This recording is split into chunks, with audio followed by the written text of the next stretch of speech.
નમસ્કાર મિત્રો, અમારી યુટ્યુબ ચેનલમાં તમારું સ્વાગત છે। તો મિત્રો, તમે પણ જો સરકારી ભરતી અથવા તો કોઈ પણ યોજનાની અપડેટ્સ મેળવવા માંગતા હોય તો આ ચેનલને તમે સબસ્ક્રાઇબ કરી બેલ આઇકન પ્રેસ કરી નોટિફિકેશન ઓન કરી દેજો। આટલું કરવાથી મિત્રો તમને રોજબરોજની અપડેટ છે તે મળતી રહેશે। તો ચલો આપણે આજની જે અપડેટ છે તે જોઈએ। તો અહીં તમે સ્ક્રીન ઉપર જોઈ શકો છો મિત્રો, ભારતમાં સરકારી પ્રાથમિક શિક્ષકોનો પગાર રાજ્ય અને સંસ્થા પ્રમાણે બદલાય છે। તો દેશના વિવિધ રાજ્યોના પસંદગી પંચો તેમની પસંદગી છે તે કરે છે અને રાજ્ય સરકાર તેમનો પગાર છે તે નક્કી કરે છે। જો કે આજકાલ દેશમાં 8મા પગાર પંચના અમલીકરણની ચર્ચા જોરશોરથી ચાલી રહી છે। તો હવે આવી સ્થિતિમાં પ્રશ્ન એ ઊભો થાય છે કે 8મા પગારના અમલ પછી પ્રાથમિક શિક્ષકોને પગાર છે તે કેટલો આપવામાં આવશે। તાજેતરમાં કેન્દ્ર સરકારે 8મા પગાર પંચની રચનાને મંજૂરી આપી છે, જેનો ઉદ્દેશ્ય સરકારી કર્મચારીઓ અને પેન્શનરોને પગાર ભથ્થા પેન્શનની સમીક્ષા કરવાનો છે।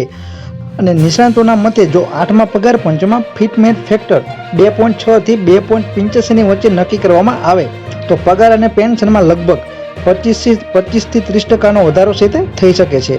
ઉદાહરણ તરીકે જો ફિટમેન્ટ ફેક્ટર 2.86 હોય તો લઘુત્તમ જે મૂળભૂત પગાર છે તે 51,000 થી લઈને 480 રૂપિયા સુધીનો છે તે વધી શકે છે। તો આ રીતે પ્રાથમિક શિક્ષકોના પગારમાં પણ નોંધપાત્ર જે વધારો છે તે થવાની શક્યતા રહેલી છે। જો કે ચોક્કસ આંકડા કમિશનની ભલામણો અને સરકારની મંજૂરી પછી સ્પષ્ટ છે તે થશે।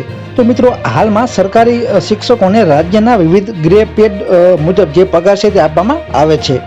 તો રાજ્યમાં રેટ અને સુપર ટેટ જેવી જે પરીક્ષાઓ છે તે પરીક્ષાઓ દ્વારા તેમની ભરતી છે તે કરવામાં આવે છે, જેના પછી પ્રાથમિક શિક્ષકોને નિમણૂક પછી પગાર ધોરણ છે તે આપવામાં આવે છે। જો કે એ પગારની માહિતી માર્ગદર્શિકા સાથે શેર કરવામાં આવે છે। તો હવે આવી સ્થિતિમાં બધા શિક્ષકોને 8મા પગારના અમલીકરણની આતુરતાથી જે રાહ છે તે જોઈ રહ્યા છે। તો મિત્રો, આ હતી આજની અપડેટ। આવી જ માહિતી માટે અમારી યુટ્યુબ ચેનલ સાથે જોડાયેલા રહો। જય હિન્દ, જય ભારત।